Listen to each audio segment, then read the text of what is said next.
मेरा नाम सीमा है। हम 3 बहनें थीं। हम लोग गुवाहाटी में रहते थे। यहाँ मेरे पापा फैक्ट्री में काम किया करते थे। उन्होंने हमें जिंदगी का हर सुख चैन दिया था। 2 साल पहले मेरी बड़ी बहन की शादी हमारे ही शहर में मेरे पापा के दोस्त के बेटे के साथ हुई थी। मेरी दीदी का नाम स्वाति था।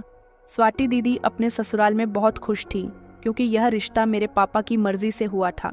मेरे पापा इस बात पर बहुत गर्व महसूस करते थे कि आज के ज़माने में भी उनकी बड़ी बेटी ने उनकी मर्जी के मुताबिक शादी की है, क्योंकि आजकल के लड़के लड़कियां अपनी पसंद से शादी करने को ही ज़्यादा अच्छा समझते हैं। दूसरे नंबर पर मैं थी जिसने अब भी पढ़ाई पूरी कर ली थी और मैं बच्चों को एक इंस्टीट्यूट में कंप्यूटर सिखाती थी। मुझसे छोटी मेरी बहन ऐश्वर्या थी जो मास्टर्स की पढ़ाई करने के लिए मेरे मामा जी के शहर मेरठ चली गई थी। उसे बचपन से ही मेरे मामा जी से बहुत लगाव था, इसलिए वह ज़्यादातर मामा जी के घर पर ही रहती थी। कभी कभी हमारे घर आया करती थी, लेकिन अब तो वो मास्टर्स कर रही थी, इसलिए अब काफ़ी समय से यहाँ नहीं आई थी। जिंदगी बहुत अच्छी गुजर रही थी। इसी दौरान मेरी ज़िंदगी में एक लड़का शामिल हुआ। उस लड़के से मेरी मुलाकात मेरी एक दोस्त की शादी में हुई थी। जब वो लड़का वहाँ पर आया हुआ था, वो बार बार मुझे देख रहा था। मैंने कभी भी किसी लड़के से दोस्ती नहीं की थी, लेकिन मेरी बहुत सारी ऐसी लड़कियां दोस्त रह चुकी थीं और अभी भी थीं। उसका नाम आदर्श था। आदर्श ने जब मुझे शादी में देखा तो वो मेरा दीवाना हो गया था। वो भी अपने दोस्त की शादी में आया हुआ था। दरअसल वो बारात की तरफ से आया हुआ था और दूल्हा उसका दोस्त था।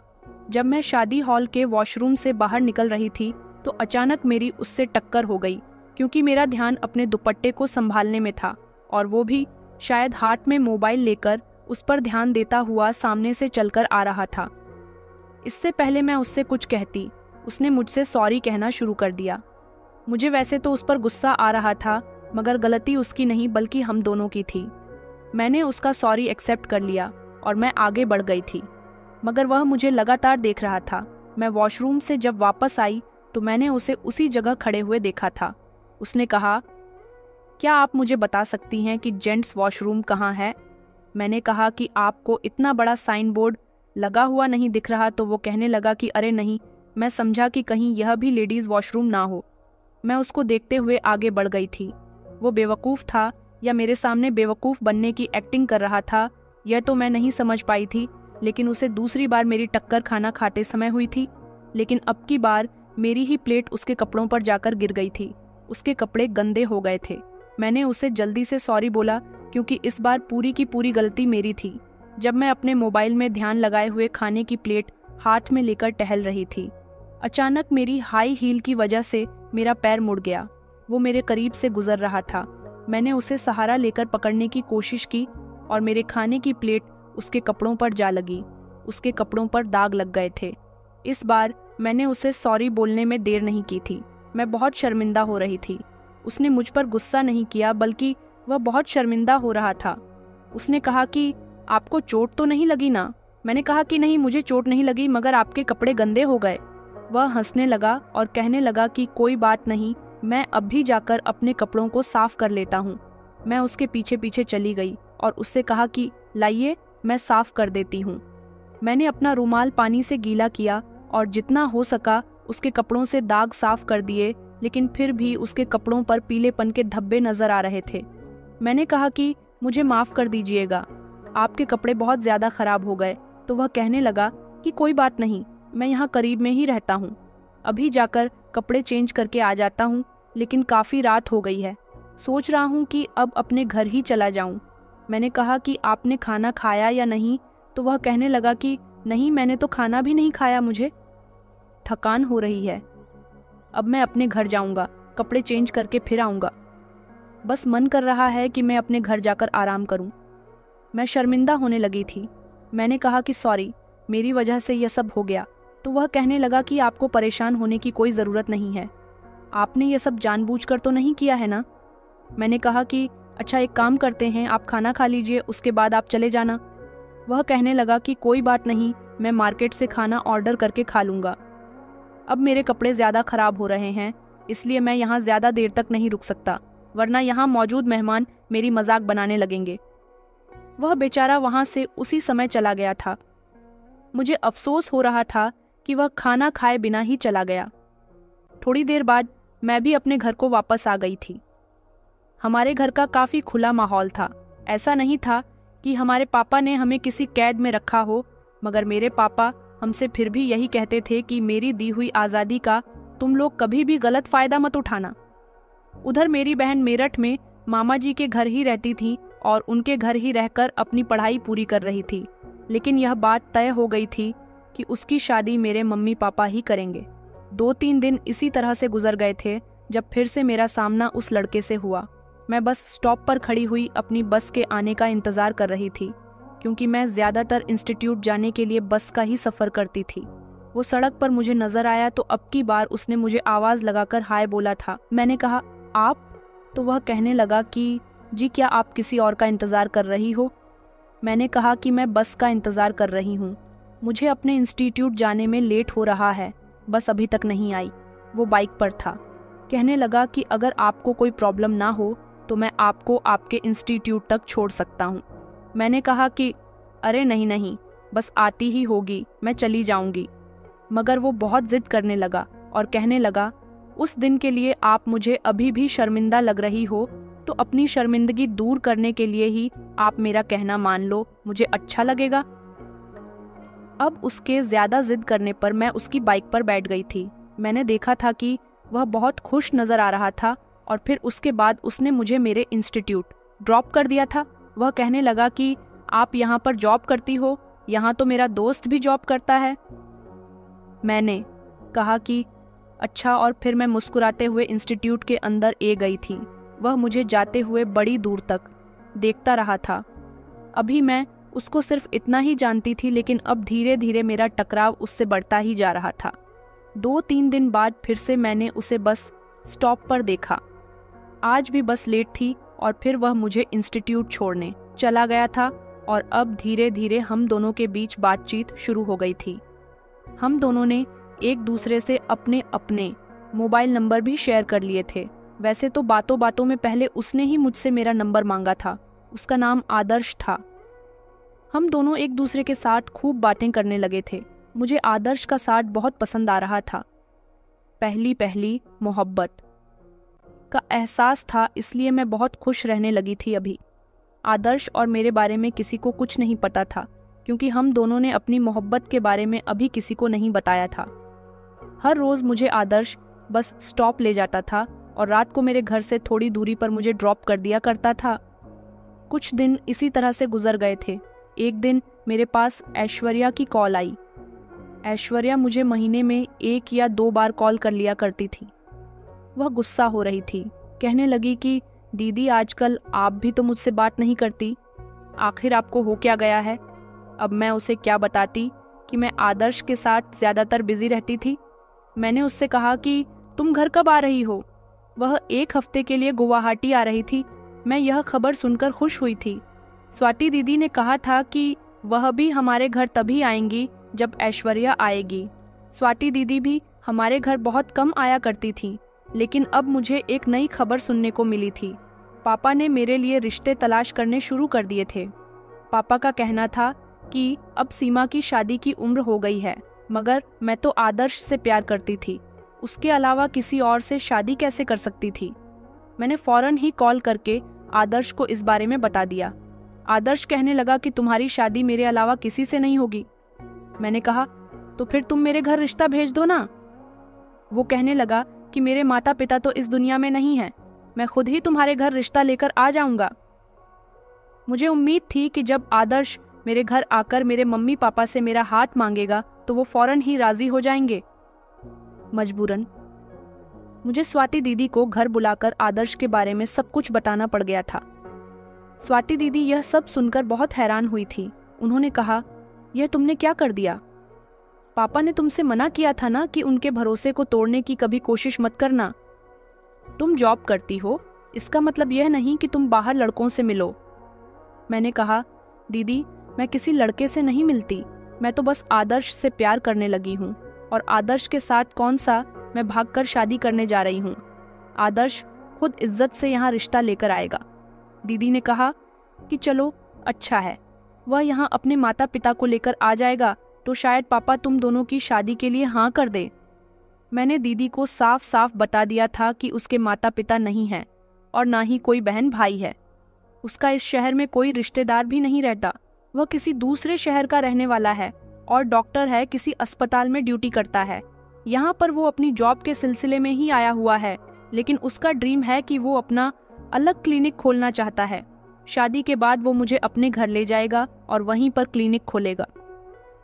स्वाति दीदी ने जब सुना कि लड़का डॉक्टर है तो वो बहुत खुश हो गई थी। उन्होंने कहा डॉक्टर है तो अच्छे पैसे कमाता होगा। अगले दिन दोपहर का समय था जब आदर्श हमारे घर मेरे मम्मी पापा से बात करने के लिए आया। मेरी मम्मी और दीदी को तो वो बहुत पसंद आया था, लेकिन पापा ने जब उसको अपने सामने देखा और तो और वो उनकी ही बेटी का हाथ मांगने के लिए अकेला आया था। ये सब देखकर मेरे पापा को बहुत गुस्सा भी आया था और वह हैरान भी हुए थे। उस समय तो पापा ने आदर्श से कह दिया था कि हम तुम्हें सोचकर जवाब दे देंगे, लेकिन उसके जाने के बाद पापा बहुत गुस्सा कर रहे थे। उन्होंने कहा कि मैं इस रिश्ते के लिए राजी नहीं हूँ। मम्मी कहने लगी कि आखिर इस लड़के में क्या परेशानी है, देखने का भी अच्छा है, पढ़ा लिखा है, डॉक्टर है। पापा कहने लगे कि तुम्हारा क्या मतलब है कि मैं किसी भी राह चलते के साथ अपनी बेटी की शादी कर दूं? इसका कोई परिवार नहीं है, कोई बैकग्राउंड नहीं है, हम इसके बारे में कुछ भी नहीं जानते। बेटियों की शादी इतनी आसानी से नहीं की जाती। मुझे पापा के इनकार करने की यह वजह बिल्कुल भी पसंद नहीं आई थी, क्योंकि कोई खास वजह नहीं थी। मैंने उसी समय हंगामा करना शुरू कर दिया। मैंने कहा, पापा मैं शादी करूंगी तो सिर्फ आदर्श से ही करूंगी, वरना सारी जिंदगी कुंवारी बैठी रहूंगी। पापा ने कहा कि अच्छा तो ठीक है, बैठी रहो कुंवारी, मगर मैं तुम्हारी शादी इस लड़के के साथ नहीं करवाऊंगा जैसे तुम्हारी बहन की शादी की है देखभाल कर, इसी तरह से तुम्हारी भी शादी करूंगा। मैंने पापा से कहा, पापा दीदी अपनी ससुराल में खुश रहती है, वह उनका भाग्य है, मैं भी अपनी ससुराल में खुश रहूंगी। आदर्श बहुत अच्छा लड़का है, उसकी सैलरी भी बहुत अच्छी है। मगर पापा तो कोई भी बात सुनने के लिए तैयार नहीं थे। लेकिन मैंने दीदी और मम्मी को अपनी तरफ कर लिया था।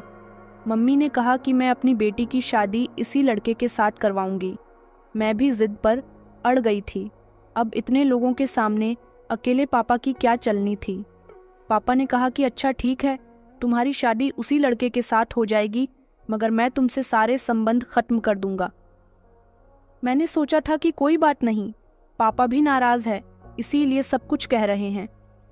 मैंने जब आदर्श को बताया कि मेरे पापा हम दोनों की शादी के लिए मान गए हैं, तो वह बहुत खुश हुआ था और सिंपल तरीके से मेरी आदर्श के साथ शादी हो गई थी। 1 हफ्ते के अंदर अंदर ही मैं उसकी पत्नी बन गई थी। मेरी शादी में ज़्यादा कोई शामिल नहीं हो सका था। मेरे जीजू, मेरी दीदी, माँ और पापा, सिर्फ इतने ही लोग मौजूद थे।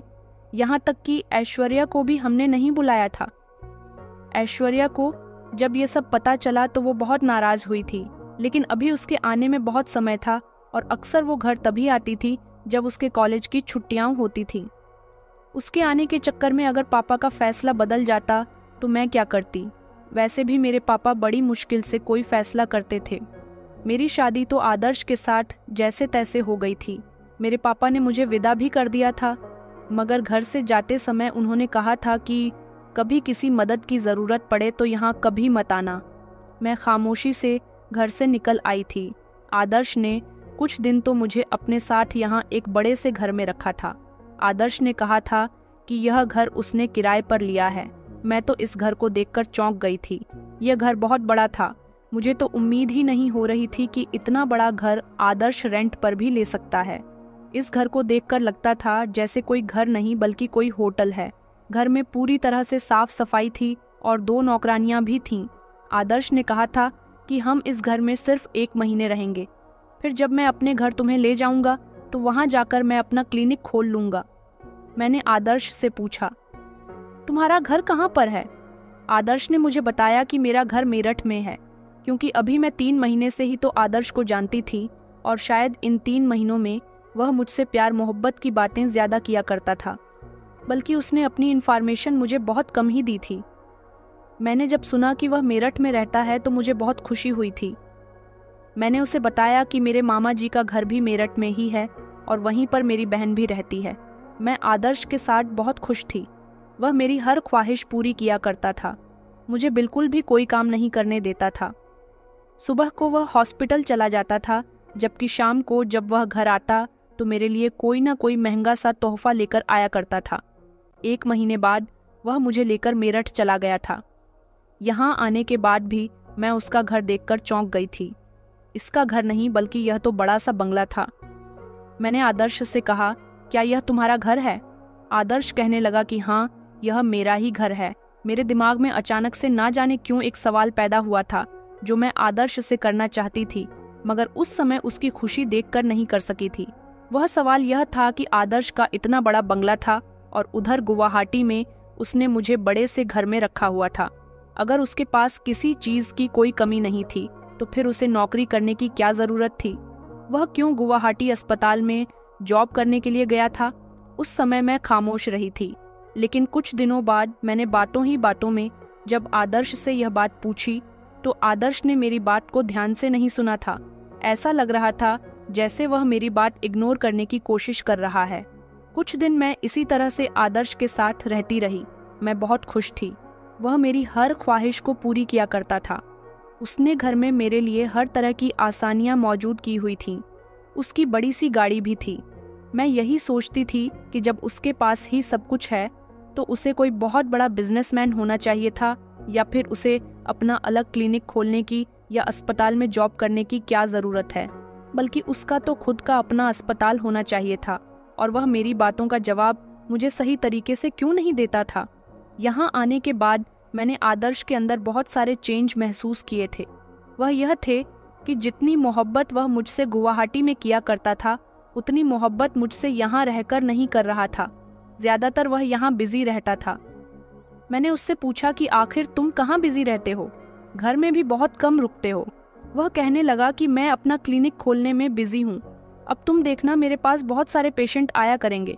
मैंने कहा कि यह तो बहुत अच्छी बात है। अब मेरा पति अपने क्लिनिक पर पेशेंट को देखने लगा था। मेरे पति ने क्लिनिक कहाँ खोला था ये तो उन्होंने मुझे नहीं बताया था, और ना ही वह मुझे अपने साथ लेकर जाते थे। मैं सारा दिन अकेली घर में बोर होती रहती थी। इसलिए मैंने एक दिन सोचा कि मैं ऐश्वर्या से बात करती हूँ, उसे बताती हूँ कि मैं यहाँ मेरठ में ही आई हुई हूँ। जब मैंने ऐश्वर्या को कॉल करके ये बताया तो वह बहुत खुश हुई थी। मैंने उसे मिलने के लिए कहा तो ऐश्वर्या कहने लगी कि मैं तो बहुत बिजी हूँ, तुम्हारे घर पर नहीं आ सकती, क्योंकि तुम्हारा घर यहाँ से 1 घंटे की दूरी पर है। अगर तुम फ्री हो तो तुम ही यहाँ पर आ जाओ। मैंने फ़ोन करके आदर्श को बता दिया था मैं अपनी बहन से मिलने के लिए जा रही हूँ। उन्होंने मुझे परमिशन भी दे दी थी। इस तरह मैं जब ऐश्वर्या से मिलने गई तो वह मुझे देखकर बहुत खुश हुई थी। उसने मेरी मुलाकात अपने साथ पढ़ने वाली अपनी बेस्ट फ्रेंड प्राची से भी करवाई थी। प्राची से मिलकर मुझे बहुत खुशी हुई थी, क्योंकि वह बहुत अच्छे बिहेवियर की लड़की थी। थोड़ी देर अपनी बहन से मिलने के बाद मैं अपने घर को वापस आ गई थी। लेकिन यहाँ पर रहते हुए मेरी ऐश्वर्या से लगातार फ़ोन पर बात हो रही थी। ऐश्वर्या को शिकायत थी कि अभी तक उसने अपने जीजू को नहीं देखा। मैंने उससे कहा कि तुम्हें यहाँ पर आने की फुर्सत नहीं है, मेरे घर आओगी तभी तो मैं तुम्हें अपने पति से मिलवा दूंगी।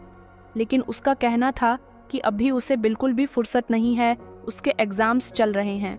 उसने कहा कि जैसे ही मेरे एग्ज़ाम्स ख़त्म होते हैं मैं आपसे मिलने के लिए आपके घर नहीं आऊँगी, बल्कि कुछ दिन आपके साथ ही रहूँगी। जब से मेरे पति ने अपना अलग क्लिनिक खोला था तब से वो और भी ज़्यादा अमीर हो गए थे। वो मुझे हर रात ढेर सारे पैसे लाकर दिया करते थे। वो मुझसे कहते थे कि तुम इन पैसों की शॉपिंग करो या जो चाहे करो, ये सब तुम्हारे ही तो है।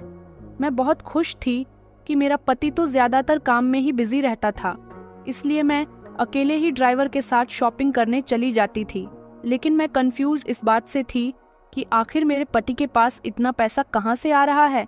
ऐसा लगता था जैसे दुनिया के सारे ही मरीज मेरे पति से अपना इलाज करवाते हैं। मेरा पति तो दिन ब दिन खूब अमीर बनता जा रहा था। एक दिन मैंने अपने पति से पूछा कि मुझे आपका क्लिनिक देखना है।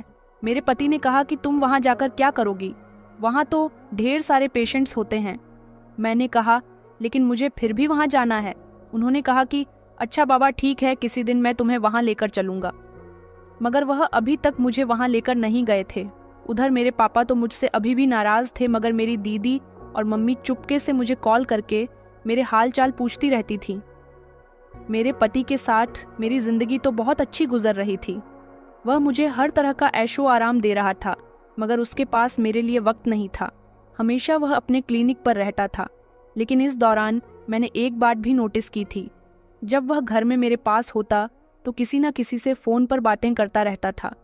अब वह क्या बात करता था, यह बात मेरी समझ में नहीं आती थी। मैं उसके ऐसे बिहेवियर से तंग आ गई थी। इसलिए मैंने अपने पति से कहा था कि आखिर आप यह क्या करते रहते हो? मेरी तो कुछ भी समझ में नहीं आता कि आप ऐसा भी क्या काम करते हो जो आपकी इतनी कमाई हो रही है, और फिर डॉक्टर इतने भी बिजी नहीं रहते कि अपनी पत्नी पर भी ध्यान ना देते हो। इस बात पर मेरे पति ने मुझसे कहा कि तुम्हें दुनिया का हर सुख चैन मेरे घर से मिल रहा है, तो फिर तुम्हें इस बात से कोई मतलब नहीं होना चाहिए कि मैं क्या करता हूँ और क्या नहीं। उन्होंने ये बात मुझसे कुछ ऐसे अंदाज में कही थी कि मुझे बिल्कुल भी अच्छा नहीं लगा था। मुझे दुनिया के ऐशो आराम के साथ साथ उनकी मोहब्बत की भी तो बहुत ज़रूरत थी। एक रात मेरे पति गहरी नींद में सो रहे थे जब उनके मोबाइल पर किसी की कॉल आने लगी। मेरी आंख खुली तो मैंने देखा कि उनका फ़ोन वाइब्रेट हो रहा था। अंधेरे में मोबाइल की रोशनी चारों तरफ फैल रही थी। मैंने खामोशी से अपने पति का मोबाइल उठाया और उसका लॉक खोलकर चेक किया तो कॉल कट चुकी थी। लेकिन मैंने देखा कि उनके मोबाइल में बहुत सी लड़कियों की फ़ोटोज़ थीं। मैं सोच रही थी कि इतनी सारी लड़कियों की फ़ोटो मेरे पति के फ़ोन में क्या कर रहे हैं। अभी मैं अपने पति का मोबाइल देख ही रही थी जब अचानक मेरे पति ने करवट ली। मैं घबरा गई और झटके से मोबाइल मेरे हाथ से बिस्तर पर ही गिर गया। मैंने खामोशी से मोबाइल को बंद किया और अपने पति के पास ही रख दिया था। मगर मैं सारी रात फ़ोटो के बारे में ही सोचती रही थी। जब से मैं यहाँ आई थी मुझे कहीं आने जाने की फुर्सत नहीं मिलती थी, मगर अब मैंने सोच लिया था कि मैं अपनी बहन से मिलने के लिए रोज़ जाया करूँगी। एक दिन ऐश्वर्या मुझसे ज़िद करने लगी कि जीजू को ज़रूर लेकर आना। मैंने अपने पति से कहा कि मेरी बहन आपसे मिलना चाहती है, लेकिन आदर्श को फुर्सत ही कहाँ थी। उन्होंने साफ इनकार कर दिया। उनका कहना था कि तुम अपनी बहन से मिलने जाती हो, यही काफ़ी है। कभी तुम अपनी बहन को भी यहीं खाने पर बुला लो, मैं तब उससे मिल लूँगा। मुझे अपने पति के इस बात पर बहुत गुस्सा आया था। कुछ दिन गुजरे तो मम्मी ने मुझे फ़ोन करके बताया था कि तुम्हारे पापा की बहुत ज़्यादा तबीयत खराब हो गई है। ये खबर जब मैंने सुनी तो मैं फ़ौरन ही ड्राइवर के साथ चली गई थी। अपने पति को मैंने फ़ोन पर बता दिया था। हालांकि उनसे भी अपने साथ चलने को कहा था, मगर उन्होंने साफ इनकार कर दिया। मैं जब घर आई तो देखा कि पापा की सच में तबीयत खराब हो रही थी। मम्मी ने बताया कि पापा का ब्लड प्रेशर बहुत ज़्यादा हाई हो गया था, जिसकी वजह से उनके सर में बहुत दर्द हो रहा था। वो तो अच्छा हुआ कि उन्हें मौके पर ही इलाज मिल गया, वरना आज ना जाने क्या होता। मैं धीरे धीरे पापा के करीब गई और उनके पास बैठकर मैंने जब उनकी तबीयत के बारे में पूछा तो पापा ने मेरी तरफ से मुंह फेर लिया था। वो कहने लगे कि तुम यहाँ पर क्यों आई हो?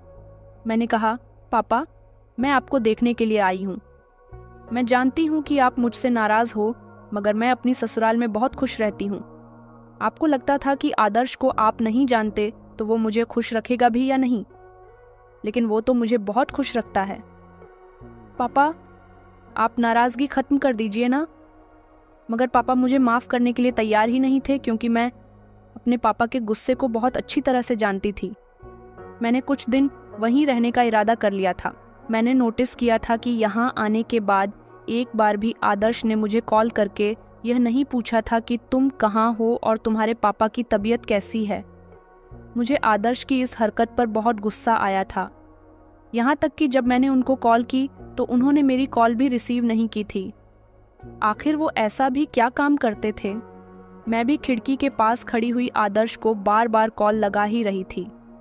जब मम्मी मेरे करीब आई और कहने लगी कि क्या हुआ बेटा, परेशान नज़र आ रही हो, तो मुझसे रहा नहीं गया और मैंने मम्मी को आदर्श की हरकतों के बारे में बता दिया। मम्मी कहने लगी कि पागल लड़की, अमीर लोग हमेशा ही बिजी रहते हैं। तुम्हारा पति अच्छा खासा कमाता है तो मैं समय रखता है, तुम्हें उस पर शक नहीं करना चाहिए। मम्मी ने मेरी बात को चलने नहीं दिया था। यहाँ पर स्वाति दीदी और मैं पापा की खूब सेवा किया करते थे। मैंने देखा था कि पापा दीदी से खुश रहते थे, उनसे बातें करते थे, मगर उनके सामने मुझे खूब इग्नोर भी किया करते थे। मुझसे ये सब बर्दाश्त नहीं हो रहा था। मैं पापा से बात करने की कोशिश करती थी, उनसे अपनी गलती की माफ़ी मांगती थी। मुझे उनके कहे हुए सारे शब्द आज भी याद थे, मगर अब वह बीमार थे और मैं उनको ऐसी हालत में नहीं देख सकती थी। मैंने पापा की इतनी सेवा की कि उनका धीरे धीरे मेरी तरफ से दिल पिघलने लगा और फिर उन्होंने मुझे भी माफ़ कर दिया। इसी दौरान दीदी ने याद दिलाया कि पापा की इतनी तबीयत खराब हो गई। मम्मी, आपने ऐश्वर्या को पापा की तबीयत के बारे में बताया या नहीं? मम्मी कहने लगी कि बेटा, मैंने उसे फ़ोन किया तो था, वह यहाँ आना ही कब चाहती है पता नहीं। किसी मुसीबत में उलझी हुई है। कह रही है कि इन दिनों बहुत बिजी हूँ, वह नहीं आ सकती। मैंने कहा कि मम्मी, कौन सी मुसीबत, कैसी मुसीबत? अभी कुछ दिन पहले ही तो मेरी ऐश्वर्या से मुलाकात हुई थी। जब तक वह बिल्कुल ठीक थी, उसने तो मुझसे यही कहा था कि मैं एग्जाम्स की वजह से बिजी हूँ। क्या वह एक दिन की छुट्टी लेकर पापा से मिलने के लिए नहीं आ सकती थी? मम्मी कहने लगी कि नहीं बेटा, वह अपनी दोस्त प्राची की वजह से कुछ परेशान है, शायद उसके परिवार में कोई प्रॉब्लम हो गई है। मैंने उसी समय ऐश्वर्या को फ़ोन लगाया और उससे कहा कि क्या हो गया तुम्हें? यहाँ पापा की कोई फिक्र नहीं है। तुम वहाँ अपनी पढ़ाई में इतनी बिजी हो गई हो कि तुम्हें पापा के बारे में कुछ पता ही नहीं। मुझे पापा के बारे में पता चला तो मैं मेरठ से फौरन ही यहाँ भागी चली आई। मगर तुम न जाने कैसी लड़की हो जिसे अपने परिवार की कोई परवाह ही नहीं होती। मेरी बात सुनकर ऐश्वर्या कहने लगी कि दीदी, मैं आपको ही फ़ोन करने वाली थी। दीदी, मुझे आपसे कुछ ज़रूरी बात करनी है। मैंने कहा, हाँ बताओ, क्या बात है? वो कहने लगी कि आप यहाँ मेरठ कब आ रही हो? मैंने कहा, सोच रही हूँ कि कल या परसों ही यहाँ से चली जाऊँ, क्योंकि पापा की तबीयत अब कुछ बेहतर है। वह कहने लगी कि दीदी प्लीज़ आप जल्द से जल्द कल ही यहाँ पर आ जाओ। मैंने कहा, मगर मुझे बताओ तो सही कि क्या बात है। वह कहने लगी, यह बात मैं आपको फ़ोन पर नहीं बता सकती, कल आपसे मिलूंगी तभी बताऊंगी। और हाँ, आप इस बारे में घर में कुछ मत बताना। वैसे तो मैं यहाँ और रुकना चाहती थी, मगर ऐश्वर्या के इतनी जल्दबाजी करने पर मुझे अगले ही दिन मेरठ के लिए निकलना पड़ गया था। मम्मी भी समझ नहीं पाई थी कि मैं इतनी जल्दबाजी में क्यों जा रही हूँ। मैंने उनसे कहा था कि आदर्श मुझे बुला रहे हैं, मैं कुछ दिन बाद आ जाऊंगी। जैसे ही मैं घर पहुंची तो मैंने ऐश्वर्या को फ़ोन करके बता दिया था कि मैं यहाँ पर आ गई हूँ। ऐश्वर्या ने मुझसे कहा कि मैं आपसे मिलना चाहती हूँ, मैं आपके घर आ रही हूँ। मैंने उसे एड्रेस दे दिया था। इतने में अपने कमरे में जाकर तैयार होने के लिए चली गई थी। नहाने के बाद मैं अपने कानों में ईयररिंग पहनी रही थी, जब अचानक मेरा एक ईयररिंग मेरे हाथ से छूटकर ज़मीन पर गिर गया। मैंने जैसे ही उसे उठाने के लिए खुद को नीचे झुकाया तो अचानक नज़र बेड के नीचे गई। बेड के नीचे कुछ रखा हुआ था, मगर क्या? मैंने झुककर जब बेड के अंदर हाथ डालकर उस चीज़ को निकाला तो वह तो नोटों की गड्डियाँ थीं। इतने सारे पैसे आखिर कहाँ से आए थे? और मेरे पति ने इन पैसों को बेड के नीचे छुपाकर क्यों रखा था? मैं समझ नहीं पाई थी। मैंने वह पैसे उठाकर अलमारी में रख दिए। थोड़ी ही देर के बाद मेरी बहन आ गई थी। मैंने देखा कि वह अपने साथ प्राची को भी लेकर आई थी। प्राची, जिसको मैंने पिछले 15 दिन पहले देखा था, तब वह ऐश्वर्या के साथ बहुत खुश नजर आ रही थी, लेकिन इस दौरान उसकी कंडीशन मुझे कुछ ठीक नहीं लग रही थी। ऐसा लग रहा था जैसे वह बहुत कमज़ोर हो गई है और बहुत परेशान भी नजर आ रही है। मैंने ऐश्वर्या से कहा, बताओ क्या बात है? ऐश्वर्या ने और प्राची ने पहले एक दूसरे की तरफ देखा। प्राची ने अपना सर झुका लिया, जबकि ऐश्वर्या ने बात शुरू की। ऐश्वर्या कहने लगी कि दीदी, मुझे 20 लाख की ज़रूरत है। मैंने चौंक कर कहा कि क्या 20 लाख का तुम्हें क्या करना है? तुम्हारी पढ़ाई का सारा खर्चा पापा उठाते हैं, तुम्हें हर महीने खर्चे के लिए पैसे भी भेजते हैं। ऐश्वर्या मुझसे बात करते हुए उस समय बहुत घबरा रही थी। वह मेरी बात सुनकर खामोश हो गई। मैंने कहा, बताओ ना, तुम्हें 20 लाख की क्या ज़रूरत पड़ गई? तो वह कहने लगी कि दीदी, बस आप यह मत पूछो, मुझे पैसे दे दो। आपके पास तो किसी चीज़ की कमी नहीं है, आपके लिए तो 20 लाख देना बहुत मामूली सी बात है। आपने ही बताया था ना कि जीजू आपसे बहुत प्यार करते हैं। वह शहर के बहुत बड़े डॉक्टर हैं, बहुत सारा पैसा कमाते हैं। तो फिर क्या आप थोड़े से पैसे हमें नहीं दे सकती? मैंने कहा, मेरी कुछ समझ में नहीं आ रहा, तुम क्या कह रही हो? मैं तुम्हें पैसे दे सकती हूँ, मगर इतने बहुत पैसे? आखिर इतने पैसों की तुम्हें क्यों ज़रूरत पड़ गई? वह कहने लगी कि दीदी, प्राची इस समय बहुत बड़ी मुसीबत में है। मैंने कहा, अब प्राची को क्या हुआ? तो वह कहने लगी कि दरअसल प्राची की काफ़ी दिनों से तबीयत खराब चल रही थी। वह एक दिन अपने भाई के साथ हमारे शहर के एक डॉक्टर के पास चली गई। डॉक्टर ने सिर्फ पेशेंट को ही अपने केबिन में बुलाया। इसका भाई बाहर ही रह गया था। डॉक्टर ने प्राची का चेकअप किया। प्राची के पेट में दर्द था। डॉक्टर ने प्राची से कहा कि अपने कपड़े ऊपर करो, उन्हें चेकअप करना है। अब डॉक्टर तो कभी कभी चेकअप कर सकते हैं, इसलिए प्राची ने उनके सामने कोई शर्म नहीं की और अपने कपड़े ऊपर करके डॉक्टर से अपने पेट का अच्छी तरह से चेकअप करवा लिया। चेकअप करवाने के बाद और दवाई लेने के बाद प्राची अपने घर आ गई थी। मगर 24 घंटे गुजरने के बाद प्राची के पास व्हाट्सएप पर नए नंबर से कुछ फोटोज आए। जब उसने वह फोटो खोल कर देखे तो वह दंग रह गई, क्योंकि वह फोटो उसके ही थे और वह कुछ गंदे फोटोज थे जिसमें प्राची का पेट खुला हुआ था। उसके शरीर के कुछ अंग भी दिखाई दे रहे थे। प्राची को समझ नहीं आया कि यह फोटो कब की है। फिर उसी नंबर से प्राची के पास कॉल आई। प्राची ने कॉल रिसीव की तो कॉल पर बोलने वाले इंसान ने प्राची से कहा कि तुमने फोटो तो देख ही लिए होंगे। इन फोटो में तुम्हारा शरीर, तुम्हारा चेहरा खुलेआम नजर आ रहा है। मैं तुम्हारी यह फोटो वायरल कर दूंगा। प्राची ने कहा कि नहीं नहीं, तुम ऐसा कैसे कर सकते हो, ऐसा मत करना। उसने कहा कि ठीक है, मैं ऐसा नहीं करूंगा, मगर तुम्हें इसके बदले मुझे 20 लाख देने होंगे। अगर तुमने मुझे मेरी मुंह मांगी कीमत नहीं दी तो मैं तुम्हारे सारे फोटोज वायरल कर दूंगा और इस तरह तुम्हारी बहुत बदनामी होगी। प्राची तो सोच में पड़ गई थी कि आखिर यह फोटो कब और कैसे ली गई। तब उस आदमी ने बताया कि जब तुम डॉक्टर के यहाँ चेकअप करवा रही थी तब की है ये फोटो। उन फोटो को कुछ इस अंदाज में लिया गया था कि वह फोटो गंदी लग रही थी और अब वो डॉक्टर इस बेचारी को ब्लैकमेल कर रहा है। इसे कह रहा है कि 20 लाख दो वरना तुम्हारे फोटो वायरल कर दूंगा। उसके घर वाले तो खुद गरीब लोग हैं, इतने पैसों का इंतजाम कहाँ से करेंगे? डर की वजह से उसने किसी को इस बारे में नहीं बताया, क्योंकि उसने कहा है कि अगर तुमने अपने घर वालों को या पुलिस को यह बात बताने की कोशिश की तो मैं फौरन ही तुम्हारे सारे फोटोज वायरल कर दूंगा और फिर तुम सब में बदनाम हो जाओगी। इसलिए मेरे साथ होशियारी मत करना। दीदी, मैं मामा जी से भी पैसों का नहीं कह सकती, क्योंकि इतने पैसों का इंतजाम वह भी 2 दिन में नहीं कर सकते। उसे डॉक्टर ने 2 दिन के अंदर अंदर पैसे लाने को कहा है। अगर हमने पैसे नहीं दिए तो वह इस बेचारी को बदनाम कर देगा। जीजू के पास तो काफ़ी पैसा है, इसलिए मैं आपके पास इसे लेकर आई हूँ। तभी प्राची ने मेरे सामने हाथ जोड़ दिए। उसकी आंखों से आंसू निकल रहे थे।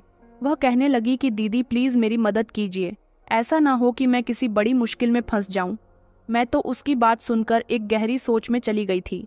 मेरे पास उसे कुछ भी कहने के लिए शब्द नहीं थे। मैंने कहा कि देखो, मेरे पास इतने पैसे नहीं हैं। वह कहने लगी, तो फिर आप अपने पति से ले लीजिए ना, वह हमारी मदद तो कर सकते हैं। मैंने कहा, यह डॉक्टर तो बहुत ही खतरनाक है। मुझे उस बेचारी पर दया आने लगी। मैंने कहा, चलो मैं तुम्हारी मदद कर दूंगी। वैसे भी मेरे पति के पास काफ़ी सारे पैसे थे। मैं उसी समय अपनी अलमारी के पास गई। पहले तो मेरी आंखों के सामने वही पैसे आ गए जो मुझे बेड के नीचे से मिले थे, मगर मैंने उन्हें हाथ नहीं लगाया और तिजोरी से 20 लाख निकालकर उन्हें दे दिए। यह पैसे मेरे पति के थे। मेरे पति की तिजोरी हमेशा पैसों से भरी रहती थी। वह बैंक में अपने पैसे नहीं रखता था। वह दोनों खुशी खुशी वहां से चली गई थी। मैंने कहा, मगर तुम लोग उसे यह पैसे कैसे दोगी? क्या वह तुमसे ये पैसे लेने के लिए आएगा? प्राची कहने लगी कि हाँ, वह हमें कहीं मिलने के लिए बुलाएगा। मिलकर ही वह हमसे पैसे लेना चाहता है। मैंने उन दोनों को अपने घर से भेज दिया था, मगर मैं बड़ी परेशान थी कि आखिर कोई डॉक्टर इतना कैसे गिर सकता है। मैं यही सब कुछ सोच रही थी। इसी तरह रात हो गई। मैं अभी स्टोर रूम में मौजूद थी जब नौकरानी ने आकर मुझे बताया कि मालिक घर आ गए हैं। मैंने नौकरानी से कह दिया था कि आदर्श आज आए तो मुझे बता देना। मैं जल्द ही स्टोर रूम से बाहर निकली और कमरे की तरफ जाने लगी, जब अचानक मेरे कदम कमरे के दरवाजे पर ही रुक गए थे। आदर्श किसी से फोन पर बात कर रहे थे। वह कह रहे थे कि पैसों का इंतजाम हो गया है ना। तुम तो बहुत समझदार लड़की हो, मेरे साथ ज्यादा होशियारी करने की कोशिश मत करना। कल सेंट्रल पार्क में आ जाना, मैं वहां तुम्हारा इंतजार करूंगा। और हाँ, अपने साथ किसी को लेकर मत आना, तुम अकेली ही वहां पर आना, वरना याद है ना कि तुम्हारे फ़ोटो अभी भी मेरे पास है। वो फ़ोटो तभी डिलीट होंगे जब तुम मुझे पैसे देकर चली जाओगी और मेरे हाथ में रकम आ जाएगी।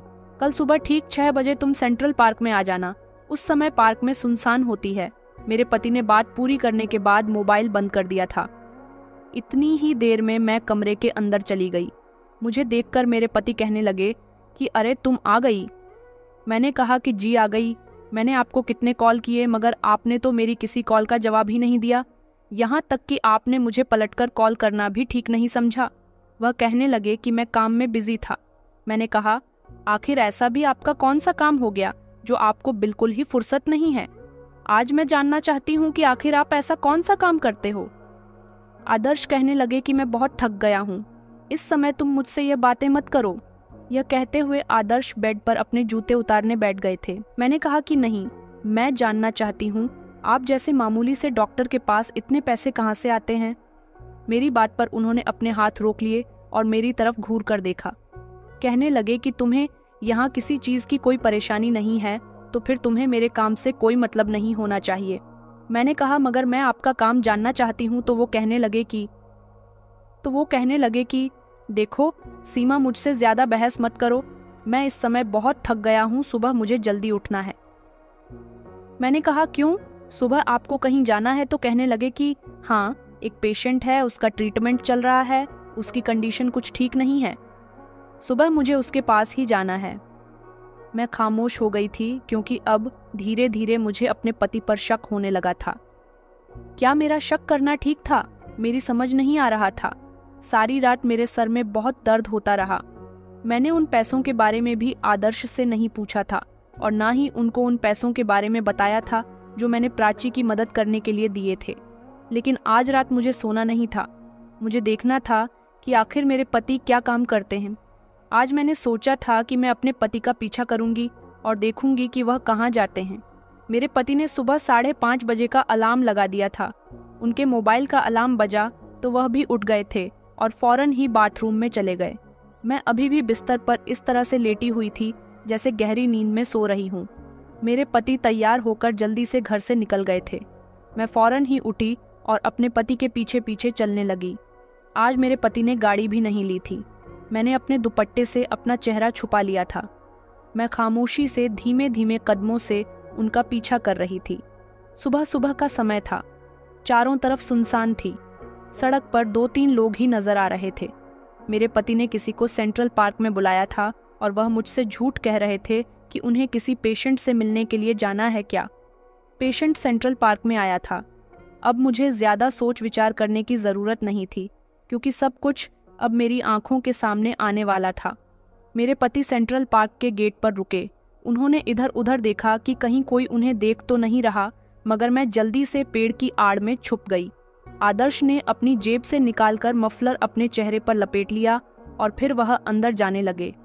मैं भी उनके पीछे पीछे चली गई। वह एक पेड़ के नीचे खड़े हो गए।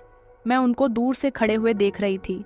उन्होंने अपनी जेब से मोबाइल निकाला और वह इधर उधर देखने लगे। मोबाइल उन्होंने अपने कान पर लगा लिया था और फ़ोन पर बात करने वाले इंसान से वह कह रहे थे कि तुम कहाँ हो? मैं यहाँ इधर बच्चों वाली स्लाइड के पास खड़ा हुआ हूँ, पेड़ के नीचे। मैं भी इधर उधर देख रही थी कि आखिर कौन है जिनसे मिलने के लिए आए हैं और उन्हें अपना चेहरा भी छुपाना पड़ा। लेकिन मेरी नज़र अचानक प्राची पर पड़ी जिसके हाथ में छोटा सा बैग था और वह उसे लेकर धीमे धीमे चलते हुए मेरे पति के सामने आकर खड़ी हो गई। यह सब देखकर तो मेरे होश ही उड़ गए थे। प्राची ने वह पैसे मेरे पति को दे दिए। यह सब देखकर मैंने अपने मुंह पर हाथ लगा लिया। क्या जो मैं आज अपनी आंखों से देख रही थी वह सब सच था? क्या वह डॉक्टर जो प्राची को ब्लैकमेल कर रहा था वह मेरा ही पति था, मेरा पति ही था? क्योंकि यह सब कुछ अब मेरी आंखों के सामने था। वह उस पेड़ के पास से हट गए थे और उन्होंने प्राची को इशारा दिया था कि वह बैग वहीं पर छोड़ दे और खुद वहां से चली जाए। जब प्राची वहां से चली गई तो मेरे पति ने वह बैग उठाया और वह जल्दी से वहां से फरार हो गए। ये सब देखकर मेरी आंखों में आंसू आ गए थे। मैं फौरन ही वहां से भागकर निकल आई थी और जैसे ही मैं घर आई तो मेरी आंखों से आंसू नहीं रुक रहे थे। मुझे यकीन नहीं हो रहा था कि आदर्श ऐसे इंसान हैं जो लोगों को ब्लैकमेल करते हैं। डॉक्टर तो मरीजों के लिए भगवान समान होता है, मगर मेरा पति तो एक हैवान बन चुका था। अब मुझे समझ आया था कि मेरे पति के फ़ोन में लड़कियों के फ़ोटोज़ क्या कर रहे थे। मैं समझती थी वह उनकी मरीजों की फ़ोटो है, मगर वह तो अपने पेशेंट के गलत तरीके से फ़ोटो खींचकर उनको ब्लैकमेल कर रहे थे, उनका गलत फ़ायदा उठा रहे थे और उनकी जितनी भी काली कमाई है वह सब उनकी अपनी नहीं बल्कि उन्हीं बेबस लड़कियों से लिया हुआ पैसा है। लेकिन मैं अपने पति की यह हरकत खामोशी से बर्दाश्त नहीं कर सकती थी। अब मुझे समझ आया था कि मेरा पति इतना बिजी क्यों रहता है। मैंने अपने पति पर पूरी नज़र रखनी शुरू कर दी थी। मेरे पति वो पैसे लेकर कहाँ गए थे यह तो मैं नहीं जानती थी। उनका क्लिनिक कहाँ था यह भी मुझे नहीं पता था। लेकिन अब मैंने हर कदम पर उनका पीछा करना शुरू कर दिया। मुझे अपने पति के खिलाफ कुछ भी करके सबूत इकट्ठे करने थे और उनको रंगे हाथों पकड़वाना था। मैं ऐसे इंसान के साथ जिंदगी नहीं गुजर सकती थी जो इतना घटिया इंसान हो। मुझे एहसास हो रहा था कि मेरे पापा ने जो कहा था वह बिल्कुल ठीक कहा था। हमें किसी भी राह चलते इंसान पर भरोसा नहीं करना चाहिए। इंसान का बैकग्राउंड उसके शरीफ होने की पहचान होता है, इसलिए हमें उसके बैकग्राउंड के बारे में पता निकाल लेना चाहिए। मगर मैं तो इस इंसान की मोहब्बत में इतनी अंधी हो चुकी थी कि मैंने हमेशा इस पर अंधा विश्वास किया। मेरा पति जब भी घर आता तो मैं उस पर नज़र रखती कि वह क्या करता है, किससे बात करता है। दरअसल मेरा पति सारा दिन मरीजों को देखता है। जवान और खूबसूरत लड़कियां जब उसके क्लिनिक पर आती हैं तो वह उन्हें फंसाने की पूरी तरह से कोशिश करता है। यहाँ तक कि उसने अपने केबिन में कैमरे लगवाए हुए हैं। जब जब वह लड़कियों का चेकअप करने के लिए उनके करीब जाता, उनके शरीर के अंगों को अच्छी तरह से चेक करता। उसी समय कैमरा में सब कुछ रिकॉर्ड हो रहा होता। लड़कियों का नंबर उसे दवाई के पर्चे से ही मिल जाता, क्योंकि लड़की अगर पेशेंट होती है तो रिसेप्शन पर ही पर्चे पर उसका मोबाइल नंबर भी लिख दिया जाता है। मेरा पति बहुत चालाक था और बड़ी चालाकी से इस काम को अंजाम दे रहा था। मैंने यह सब कुछ प्राची और ऐश्वर्या को बताया। मैंने प्राची से माफ़ी मांगी कि तुम्हें ब्लैकमेल करने वाला इंसान कोई और नहीं बल्कि मेरा पति है। मैंने प्राची से कहा कि मेरे पति ने अब क्या कहा है, वह तुम्हारी फ़ोटो डिलीट कर देगा या नहीं। प्राची कहने लगी कि हाँ, उन्होंने फ़ोटो तो डिलीट कर दिए और पैसे लेने के बाद उन्होंने कोई कॉल भी नहीं किया। उसने मुझे शुक्रिया अदा किया कि आपकी वजह से मैं बहुत बड़ी मुश्किल से निकल आई हूँ।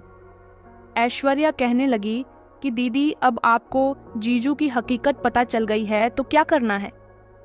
मैंने कहा कि मैं अपने पति की हकीकत दुनिया के सामने लाना चाहती हूँ। मैं प्राची ही नहीं बल्कि प्राची जैसी उन सारी लड़कियों को बचाना चाहती हूँ जो मेरे पति की हरकतों का शिकार हो रही हैं। इस तरह मेरा पति बहुत पैसा कमा रहा है। उसका पैसा कमाने का यह बहुत गलत तरीका है। मैं उसे रोकना चाहती हूँ। ऐश्वर्या कहने लगी, मगर दीदी कैसे? मैंने कहा, तुम इस सब में मेरी मदद करोगी।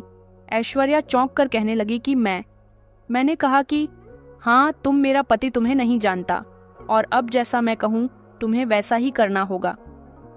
ऐश्वर्या पेशेंट बनकर मेरे पति के क्लिनिक पर चली गई थी। वहाँ रिसेप्शन पर रिसेप्शनिस्ट ने जो जो इन्फॉर्मेशन मांगी वो सारी इन्फॉर्मेशन मेरी बहन ने दे दी थी। काउंटर पर फीस के पैसे भी जमा कर दिए थे और पर्ची पर मेरी बहन का नंबर भी नोट कर लिया गया था। मेरी बहन भी जवान और खूबसूरत लड़की थी। ऐश्वर्या मेरे पति के केबिन में गई तो मेरा पति उससे पूछने लगा कि आखिर आपको क्या परेशानी है।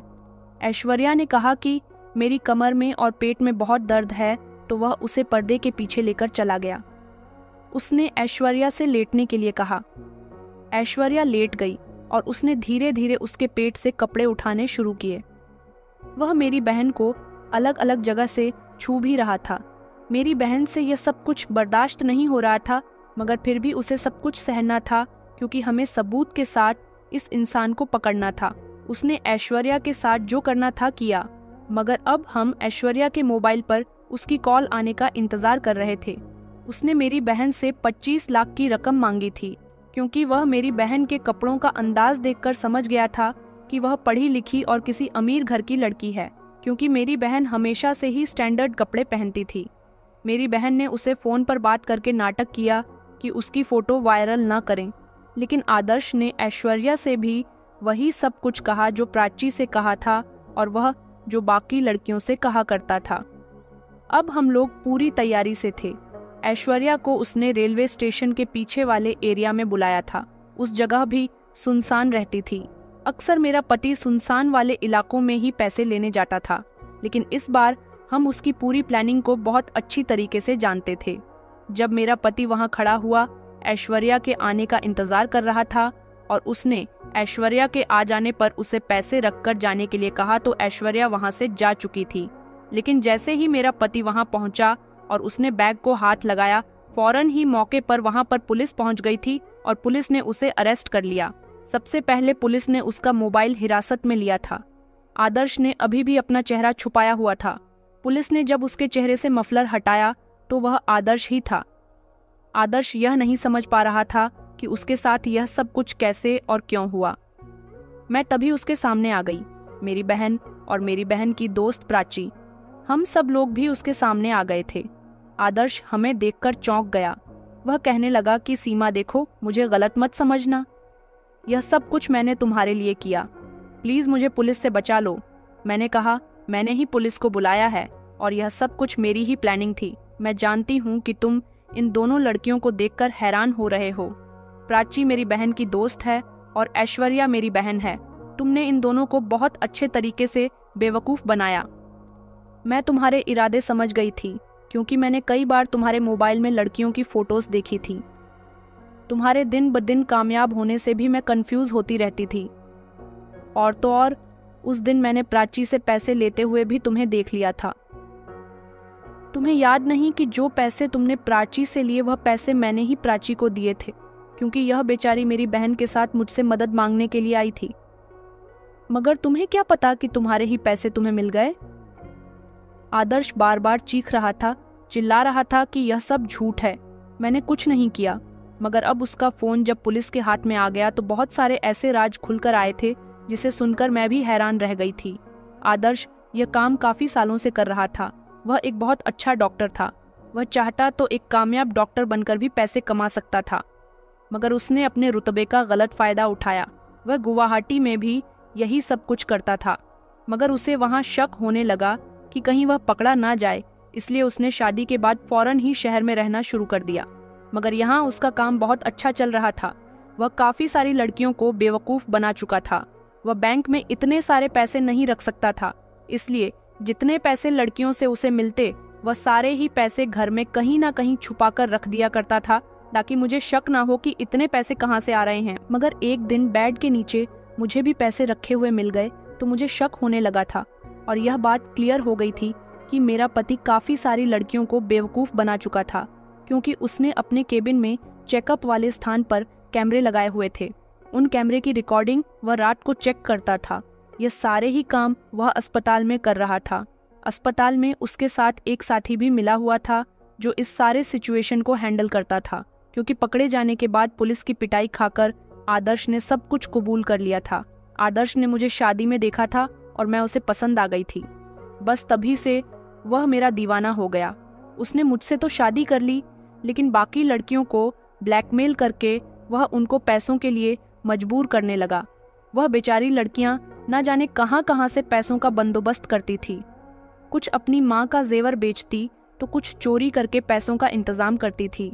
कुछ ऐसे थीं जिन्होंने डिप्रेशन में आकर खुद को मारने की कोशिश की थी, और कुछ तो ऐसी थी जो बदनामी की वजह से खामोश होकर बैठ गई थी।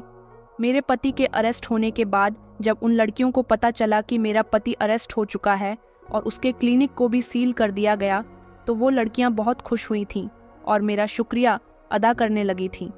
पुलिस ने मेरे घर में भी छापा मारकर मेरे पति के सारे पैसे उन लड़कियों को दे दिए थे जो उस समय सामने आई थीं।